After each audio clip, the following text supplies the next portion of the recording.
بسم الله الرحمن الرحیم. السلام علیکم ورحمة الله وبرکاته. بینەران و بیسەران و خۆشەویستانی کەناڵی ئاسمانی پەیام و بەرنامەی دوانگەی خەڵک، سەلام و ڕەحمەتی خواتان لێبێ. ئەم کاتە هەموو کاتێکتان باش. خۆشحاڵم لە ئەڵقەیەکی نوێی ئەم بەرنامەیە بە دیداری ئەوەی عزیز و خۆشەویست شاد دەبمەوە. عزیزان و خۆشەویستان، تەوەری ئەڵقەی ئەم جارەی بەرنامەکەمان پرسیاری ئەوە ڕاستی ئەوەی بەڕێز دەکەین هۆکارەکانی زیادبوونی ڕووداوەکانی هاتوچۆ بۆچی دەگەڕێنیتەوە. بەداخەوە ڕۆژانە حاڵەتی نەخوازرا و حاڵەتی وەفات و مردن و گیانبەختکردن ئەبینین لە شەقامەکان و لە ڕێگەکانی نێوان پارێزگاکانی هەرێمی کوردستان لەبەر هۆکاری خراپی ڕێگەوبانەکان، لەبەر تیژڕەوی شۆفێرە بەڕێزەکان، لەبەر نەگرتنی ڕێوشوێنی تایبەت بە یاسای هاتوچۆ لەلایەن شۆفێرانی بەڕێز و ئەو کەسانی کە پیادەڕەویشن هەندێک جار. ئەمە ئەبێتە هۆکاری گیانەدەستدانی ئەو بەڕێزانەی کە زیاتر تیژڕەون، یاخود هۆکاری سەرەکی دروستبوونی حاڵەتەکانی هاتوچۆ و حادیسەی سیارە ئەوەیە کە ڕێگەوبانەکان خراپن، تاسە زۆر زۆرە، پردەکان وەکو پێویست نییە، لە زستانە ئاوێکی زۆر لە جادە و ڕێگەوبانەکان کۆ ئەبێتەوە، لە هاوینە دوایەوەی کە زستان ڕێگەوبانەکان خراپە بێ لە هاوینە چاک ناکرێتەوە. ئەمانە و چەندین حاڵەتی تر. خۆشبەختانە ئەوەی کە خەڵکی بۆ نمونە شاری هەولێر ئێستا بە نمونە ئەتوانین بڵین مای خۆشحاڵیە ئەوەیە کە دوو شەقامی فراوانیان هەیە، ئەوی شەقامی 120 مەتریە، شەقامی 150 مەتری وا لە کارکردندایە و بەرەو تەواوبوون ئەڕۆە. بەڵام لە سلێمانیە بینین هێشتا لە حسابی سەرەتای نەوەتەکانی بۆ بکە. بەداخەوە هەیە و نییە جادەی شەستیە، ئەم جادە شەستیی شاری سلێمانی کە بە دەوری ئاخولەیتەوە شوێنی وای هەیە ئەسڵەن لەوانەیە لە گەڕەکێکی هەژارنشینی وڵاتێکی ئەم دەوروبەرە شتیوان نەبێ، مستەحیل بێ. ئیتر ئەمە کەمی خزمەت گوزاریە، کەمی ئاوردانەوەیە لە سێکتەری خزمەت گوزاری، لەوەی کە واجیبات لە سەرشانی حکوومەت ئەوەیە کە ئەم ڕێگەوبانانە، ئەم گەڕەکانە، ئەم کۆڵانانە، ئەم شەقام و جادانە چاکە چاچی ناکە. بەشێکی بەمەبەستە کە چاچی ناکە. بەشەکەی تریشی هۆکارەکەی کاڵێم بەمەبەست هۆکاری گەندەڵی و دزی و فزی و پارەوەلانان و عەقد و عقودی وەهمی و ساختەچێتی و کلااوچێتیە. ئەمە بەشێکێتی. بەشەکەی تریشی ئەوەیە کە حکوومەت خۆی کەم تەرخەمە بایەخ ئەدا بە شوێنێک، بەڵام بە شوێنێکی تری نادا. بە نمونە ڕەنگە بایەخ زیاتر بە هەولێر بدرێ، بەڵام بە سلێمانی نادرێ، بە دهۆک بدرێ، بە هەڵەبجە نادرێ. ئیتر ئەمە سیمای دوو ئیدارەییە. بە حەقەت سیمای ئەم دوو ئیدارەیە ڕەنگی داوەتەوە لە ژیانی ڕۆژانەمانە. بۆیە ئەو بەڕێزانەی کە بەشدارن لەگەڵمان ئەمڕۆ لە ڕێگەی تەلەفۆن و نووسینی کۆمنت ئەتوانن قسەی زیاتر لەسەر ئەم تەوەرە بکەن. من کۆمنتەکان ئەخوێنمەوە، بەڵام پەیوەندی هەیە لەسەر هێڵ با پەیوەندەکە ڕانەگرم وەرێگرم، دواتر کۆمنتەکان ئەخوێنمەوە. کاک مەحموود وەرەگرم لە پیرەمەگرونەوە. بەڵێ کاک مەحموود جان. السلام عليكم كاك محمود جان. وعليكم السلام ورحمة الله وبركاته. كاك محمود بعد صوتي برنامجك اللي كم براسي برنامجك الذي خوياتي زوزو الذي خوياتي والله هو كاري زيادوني هو كاري كاني روداو بلين روداوي هو كاري زيادوني روداو كان بله اما همون اجرين مو بور ريغاو بانا كان يعني ريغاو بانا كان هیچی وەکو پێویست هێمایەکی لەسەر نییە کە پێت بڵێ ئەمە پێچێکە لەویا چاڵێکە لەویا یعنی ئەڵەی بەڕاستی ئەڵەی ئەمە شوانێکە وڵاتە بەڕێوە بام، یعنی نە ڕێگاوبانێک، نە جادەیەک، نە هێمایەک، نە یعنی هیچ شتێکیان دانناوە بەڕاستی شایانی ئەوتۆ بێت. ئەمە قسەی من نییە، قسەیوانەیە کە لە وڵاتەیە پسپۆڕن لەو بوارەیە بەداخەوە، یعنی باسی لەسەر ئەکەن. ئیتر ئەمە ئەو جا دوایەوە ئەم وڵاتە پەروەردەیەکی وا باسی نەکراون، ڕۆڵەکانی وا پەروەردە نەکراوە، یعنی کە بەداخەوە ئەم وڵاتە 30 ساڵ ئەم هێردوو هێزە ئەلمانیا غەیرەدینە نەیتوانی و نەیتوانی و یعنی پەروەردەیەشی ئەم بە خەڵکە بکە کە بتوانێت هێواش بڕوە، بتوانێت لەسەرخۆ بڕوە، یعنی هەموو هۆکارەکەی ئەگەڕێنمەوە بۆ حکومەت، یعنی هیچ هۆکارێکی تر نییە بێزگە لە گەندەڵی ئەم گەندەڵە پاشتلە کەوتووە خێڵە چییە نەزانە نازام، یعنی خەڵک نایەوێ ئەم دەسەڵاتە بۆ خۆی چەسباندووە. دەسەڵاتی ئەلمانی لە سانە و پێنجی کورد مسلمانە، دەسەڵاتێکی ئەلمانی بۆ هەڵئەبژێرنەوە. من ئەڵێم بە قەناعەتی من ئەم ساختانەی کە دەسەڵات هێناوێتی ساختەی دەسەڵاتن خەڵک باسی نەکەوێت، ئەمانە هەمووی تەزویری دەسەڵاتن، ئەمانە ئینساخی دەسەڵات خۆی ئەیەوێ بە جۆرێکی تر بێتەوە سەر حکم، یعنی با میلەت هەڵ نەخەڵەتێ بەسە بیکەن بە خاتی خوا.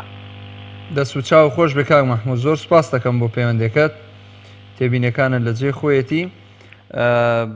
ئەوە نەبێت کە ئێمە بەڕاستی شۆفێرە بەڕێزەکان ڕەنگە بەشێکی ڕاستە پەیوەندی بە پەروەردەی ناوخۆیی ئەو عائیلە و کەس و کارە هەبێ، بەڵام دوجار ئینسانەکە ئەمێنێتەوە سەر خۆی، ئەبێ خۆی لاشەی خۆی ئەم نەفسە حەقی بەسەرتەوە هەیە، بۆیە پێویستەکە احتیفاز بەم نەفسەوە بکەیت، یعنی نابێ بە کەمی سیرکەیت و بە کەمی بزانی. ئەچمە لای کاک عەبدوڕەحمان لە هەولێرەوە. كاكا السلام عليكم. وعليكم السلام ورحمة الله وبركاته. كاك عبد الرحمن. أستاذ محمود جناب تفوتني اشتوى حمود، يعني حمود عرض كذب بس أمن يقدوك سمحة فرموا. ايش كان الذي نكن الحديث بالإشارة ومقدمات الدفاع كما صار السلام بمجرد وضع شيء جراء نفسه لما كتير أتكلم دائما ودور الناس ربي كاك عبد الرحمن صوتي جنابت زۆر خراپە، تکایە شوێنت بگۆڕە یان نازانم بەڕاستی ئەوە تۆ زەحمە نەبێ یەک دقە بۆ ژمارە کۆڕەکەکەت کردووە کاک عەبدوڕەحمان؟ کاک بیلال، کاک عەبدوڕەحمان بۆ ژمارە کۆڕەکەکەی کردووە؟ کاک بیلالی کۆنتڕۆڵ ڕاگرە پەیوەندەکەی کاک عەبدوڕەحمان ڕاگرە، چونکە پەیوەندەکەی وازح نییە لەلام. بەس ئەمە بزانم بۆ کام ژمارە تەلەفۆنی کردووە زەحمە نەبێ. بۆ بڵێ برایانەما بن. ئەلو بڵێ سەوتت قەتعە کاک عەبدوڕەحمان، نازانم الشبكة شەبەکە لای تۆ خراپە؟ من وازح جۆم لێت نییە کاک عەبدوڕەحمان، خەلەل هەیە، شتێک هەیە، نازانم کێشەیەک هەیە. ئێستا قسەم بۆ بکە ئادەی؟ فەرموو ئێستا بەردەوام بە؟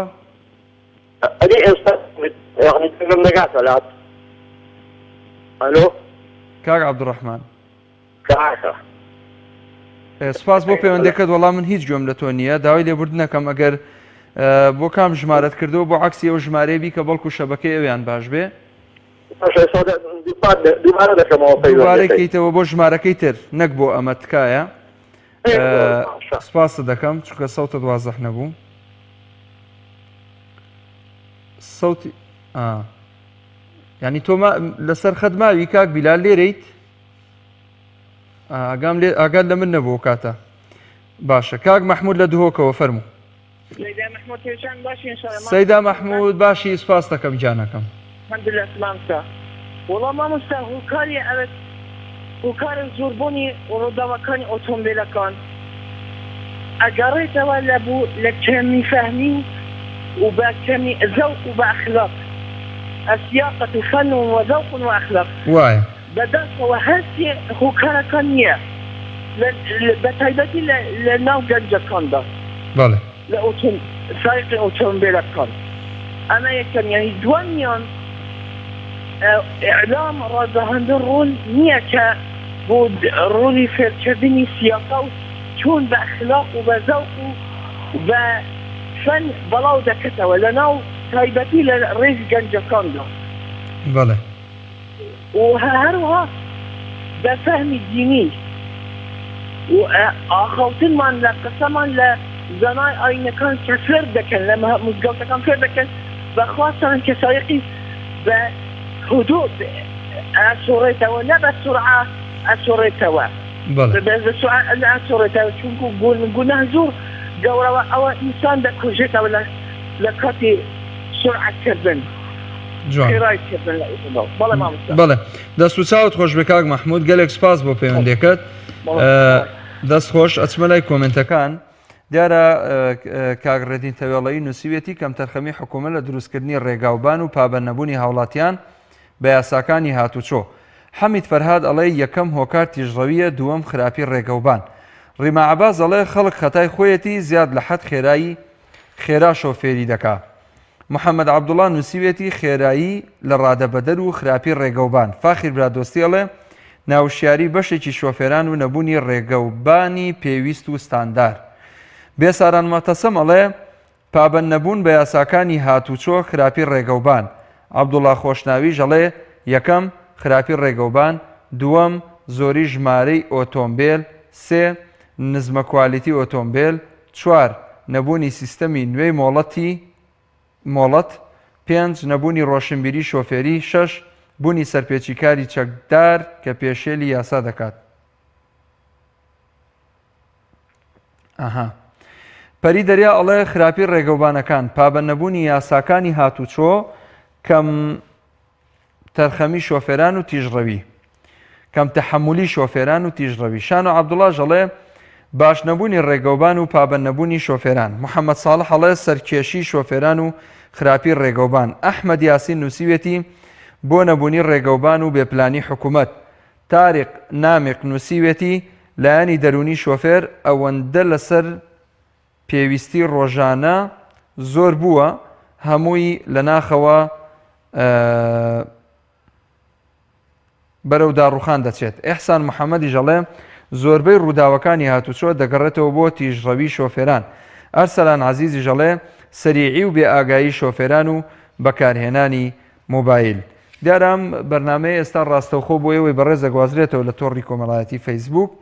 هەر لەوێ کاک محەممەد دانا ئێستا نووسیوێتی هۆکار بەکارهێنانی مۆبایلە. مستەفا کارزان ئەڵێ حکوومەت دەبێت چاو لە سیستەمی هاتوچۆی ئەوروپا بکە.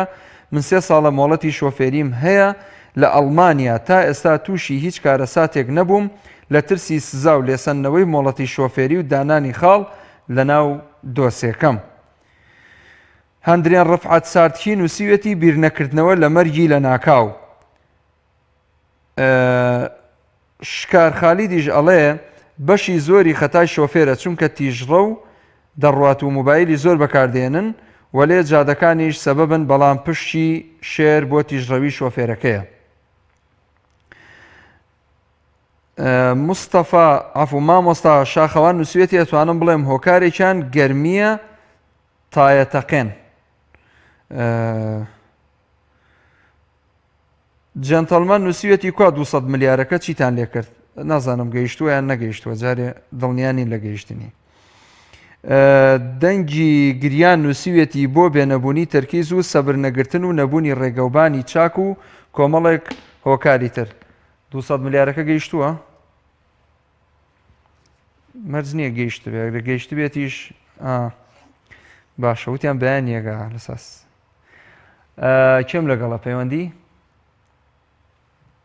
باش بەڕێزان تکاتان لێکەم ئێمە بەڕاستی لە مەوزوعی بابەتی یاسای هاتوچۆ، بابەتی تیژڕەوی، بابەتی شەقامە خراپەکانی هەرێمی کوردستان ئەمانە هەمووی قسەی جددین.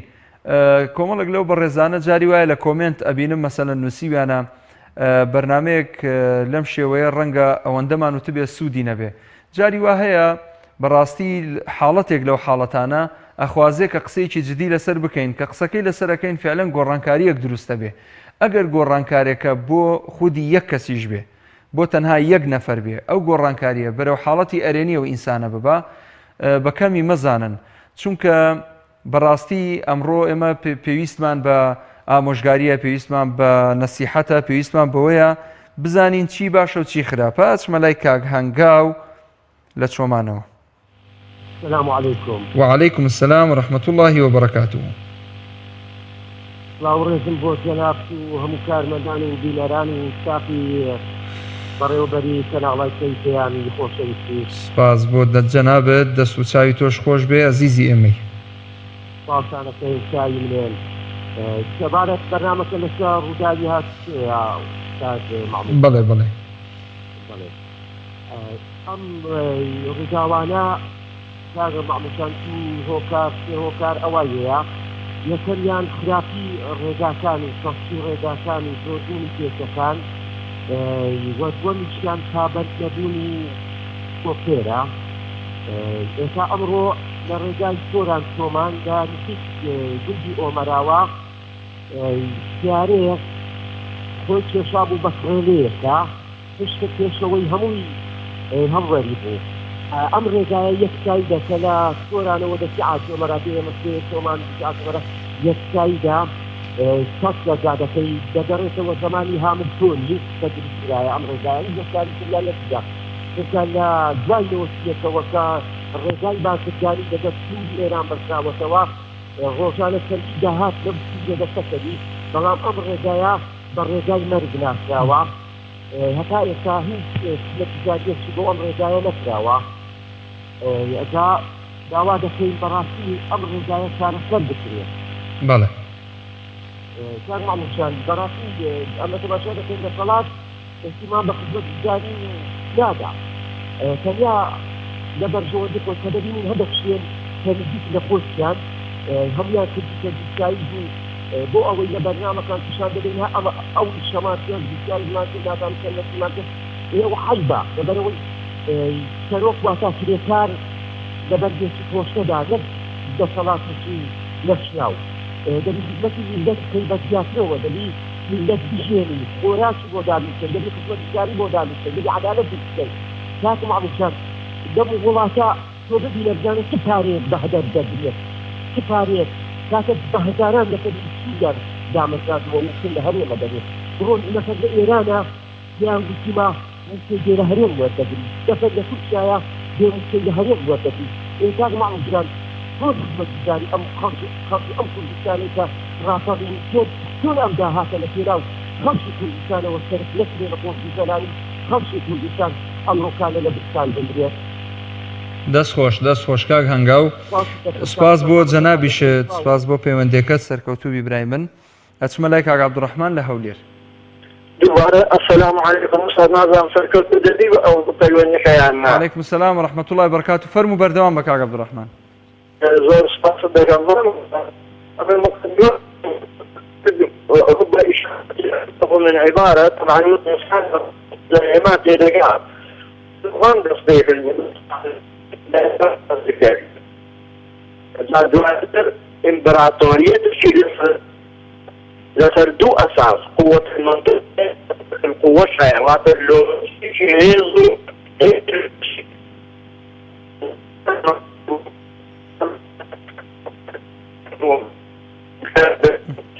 کاک عەبدوڕەحمان باوەڕم پێ بکە برا گەورەکەم، برا بەڕێزەکەم، ئێستا جەنابەت وەحدەت لێ ئەڕوا و من هیچ لە جەنابەت تێناگەم یەک کەلیمەش تکات لێ ئەەکەم بۆ ئەو ژمارەی ئێستا بۆت کردووە بۆ عەکسی ئەو ژمارەیە بیکە. یعنی ئێستا بۆ نمونە ئەگەر بۆ کۆڕەکەکەت کردووە بۆ ئاسیاکەی بکە، خوا بیان ڕێ بۆ خۆیان و شەبەکەیان، خوا بیان ڕێ بۆ خۆیان و شەبەکەیان، خوا بیان ڕێ بۆ خۆیان و تەلەفۆنیان، خوا بیان ڕێ بۆ خۆیان و ئەنتەرنێت و خەت و خوتوتیان. توخوا ئەوە وەزع ئاخر وەڵڵاهی دەتۆ کاکە گیان تەلەفۆن کەرەوە بۆ ژمارەکەی تر تکاکەم بۆی من لە جەنابەت حاڵی بم چونکە بە خاڵ قساکەی هەستەکەم قسەکانت پەسەندن با وەحدەی لێ نەڕوا پەیوەندیەکەی قەتعکەنەوە داوای لێ بکەن پەیوەندی بە ژمارەکەی تر بکە کاک. کاک عەبدوڕەحمان تەلەفۆن کە بۆ ئاسیاکە بە سوپاسەوە من چاوی جەنابەت ماچەکەم زۆر داوای لێبوردنیشەکەم بۆ ئاسیاکە بۆ ژمارە ئاسیاکە. لا حول ولا قوة إلا بالله. ئەمەیاڵێک تووشی کەفی سەردڵتەکە. بەڕاستی ئەمەیە خەتی تەلەفۆن و ئەنتەرنێتیانە. ئەمە ئەگەر چاودێری هەبێ، ئەگەر حکوومەت چاودێری ئەم هێڵی پەیوەندیە بکە، بەڕاستی ئەگەر حکوومەت چاودێری ئەم کۆمپانیانە بکە ئەم هەموو کۆمپانیا بەلێشا و خەریکی پارەسەندنن لە خەڵک خەریکی چوزانم ساختە چێتی وەمانن ئێستا ئەمە تووشمان نابوو ئەم حاڵەتە ئەمەش نابوو بەڕاستی پێویستە یانی ئەو کۆمپانیانە بەخۆیان نابچنەوە بۆ ئەوەی تۆزێک خۆ لە ناو خۆ ئەیکانی لە وڵاتێترەوە نایکا بەڕاستی سەیرە بەرحاڵ بەڕێزان دیارە کاگمیر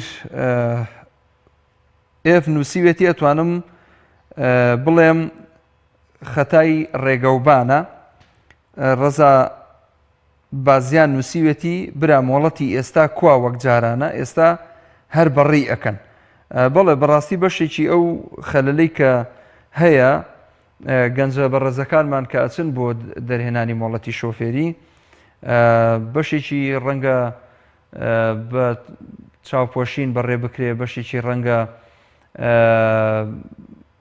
ینی نازانم بە حەقەت بە توێری ڕاستەقینەی خۆی تێپەڕ نەبێ واتە بە ڕۆ عیلمیەکەی وەری نەگرێ مەسەلەن ئەبێ ئەو کەسەی مۆڵەت وەرەگرێ بزانێ فیتەری چییە بزانێکە لێ قەوما لە شوێ چۆن ئەوەستێ بەچی شێوازێک مامەڵاکە زۆربەی حاڵەتەکانی هاتوچۆ بینین هۆکارەکەی شارەزان نەبوونە لە جۆر و چۆنێتی مامەڵەکردن لەگەڵ حاڵەتە نەخوازراوەکانە جاری واژەیە ئەبینین مەسەلەن خەڵکێک تووشی ڕووداوی هاتوچۆ بووە ئەوە لە ڕۆ تەندروستێکەوە دکتۆرە بەڕێزەکان ئاماژە بەواکەن یەکسەر تاومەدەن بۆ ئەو کەسەی کە لە سیارەکایە بریندارە و یەکسەر دەری بێننە دەرەوە ئەوە خۆی بۆ خۆی ڕەنگە تووشی ئیفلیجی بکە هەتایە فەقەراتی بشتێ خەلەلی بۆ دروست بێ ملی لێ ببێتەوە چوزانم هەندێک حاڵەت هەیە کەواکە ئەو کەسە ڕەنگە ئاوات بە مردن بخوازێ لە دواییە بۆیە باشتر وایە تیمی پزیشکی ئاگادار بکرێتەوە هەرچەنە لە وڵاتەوە نەخاوخلیجک دێن بەدەمتەوە کابرا بەرینداریش بێ ڕەنگە هەر لەوێ ڕۆح بسپێرێ و جانی دەرچێ بە هۆکاری ئەوەی کە بە خێرایی ناگەنە سەری باوکی حسەین لە چەمچەماڵەوە السلام عليكم وصحبه عليك السلام ورحمة الله باوکی حسەین سوالتان خۆش تەلەڤیزیۆنەکەتان کارمەندەکانتان سەرکەوتوو انشاءالله سپاس دەکەین خوا سەلامەتکە یا ڕەبی انشاءالله حاجی مامۆستا وەڵا قوربانجان ئێمە وەکاری سەرەکی هاتوچۆ وەکاری سەرەکی جادەوبانەکانە خراپی جادەوبانەکانمان جونکە ڕێگادانە چاکمان لێسن لە سەنەی تازەکردنەوەیەکە بەناوکردنیەکە بەڵام هیچی بۆ جادەوبان نییە فەرم و گادەی کەلاسپێمای ڕەنگە لە ساڵی 600 دروستکرا غەڵەت نەبوو بەخوا لە ساڵی حەفتاوانە دروستکرابێت بەڵام سایکتە سەیریکە هیچ پرۆژێک ئەو هەموو پارێ هەبوو ئەو هەموو داهاتە هەبوو حکوومەتی عراقی پارێدا لە 2004ەوە کورد بە تایبەتی ئەم سەرکردانە حێڵەی کوردستانیی خۆمان خۆیان بوون کەسی ئەم هەموو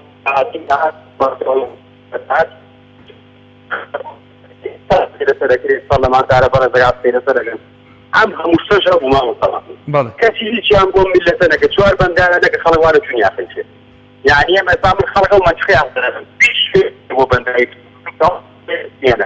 بەسەڵاش پێوەی ئیسرائیلە کرد یعنی ئەو سێ بچووکە لە گۆفتەبووە دەخوار و مامۆستا بۆ خۆت هەنگە بیرگرت بۆ دەمزیا بۆ خۆر لە گۆفتەبووە چەند شوێنی لێ بۆ بەستاو هیچیان نە یعنی معقولە تۆ هیچ خەمی هەم میلەتەوە نیست هیچ خەمێک لەم میلەتە ناخۆن ئەم يعني والله ملت زور عم خلق زور باشا همان نازم اگر ما روشنی به هو بيش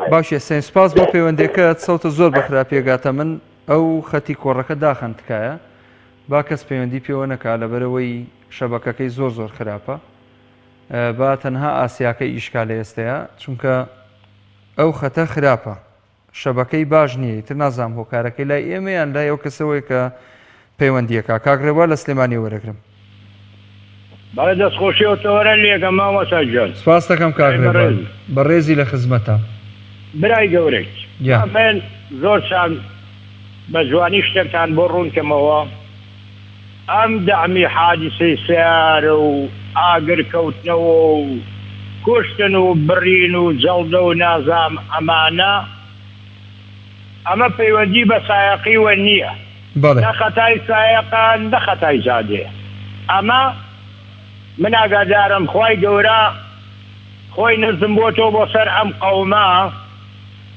قەومە ئاگادارەکە کە بگەڕێنەوە بۆ لای خوا و پێغەمبەر و ئەو قورئانە لە برای خۆتە جوان گوێم لێ بگرن پشتیوان ڕوئەیە لە عەقڵی ئینسانە نییە پشتیوان ڕوئەیە لە عەقڵی ئینسانە نییە مزگەوت سوتاوە ماڵ سوتاوە مناڵ سوتاوە پیاو سوتاوە سیارە لە خۆ ئاگری تێبەر بووە بەس دەرمانەکەی چییە دەرمانەکەی گەڕانەوەی بۆ لای خوا و پێغەمبەر و قورئان ئێمە وڵاتەکەمان بۆ بە وڵاتی فەسادی و بێقانونی و بێیاسایی و ئەمە هەمووی هۆکارە بە قوربانە بم لا إله إلا الله لا حول ولا قوة إلا بالله أبي بقرينه ولا إخوة لأن براي خوتها زاقر قسيتي شيئا خزمتها والله سپاس دەکەم بیرهێنانەوەیەکی زۆر باش بوو بەڕاستی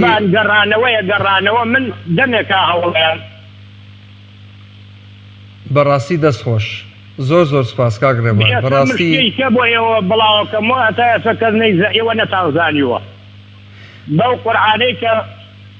قورئانەی کە پێی بسڵمانیت و کە هاتۆتە خوارەوە عالم ناو شاری سلێمانیە دوو ئەمریکی ویسیۆنە تەعدا لە ژنی کوردکەن ژنی کورد زۆر بە شەرەفە سوێن بێ بە پەڕێ قورئان هەردووکیان مەیمون و شاردویانەتەوە لە ئوێنەکە بەڵاوم کردوێتەوە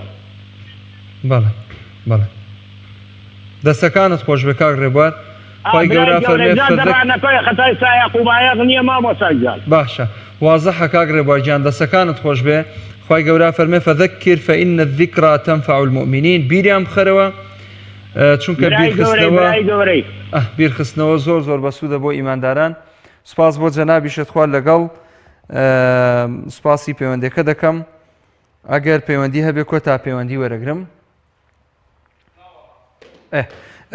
بینەرانی بەڕێز و خۆشەویست سپاس کە بەشدار بوون لەگەڵمان سپاس کە لە تەوەری ئەمڕۆی بەرنامەکەمان قسەی باشمان لەسەر ئەم تەوەرە کرد تا ئەڵقەیەکی تری ئەم بەرنامەیە ومێدەوارم خوای پەروەردگار ئینشاءالله چاکمان بۆ بکە و هیدایەتی هەموو لایەکمان بدا و بە ئیمانەوە بمان ژیێنێ و بە ئیمانەوە بمان مرێنێ تکاتان لێکەم هێواش بن لە ڕێگەکان ڕەنگە من ئەو قسەیە شمولی خۆشم بکە ئامۆژگاری خۆشم بکەم ئەگەر خۆشم هەندێک جار تیژڕەو بم داواکارم ئینشاءالله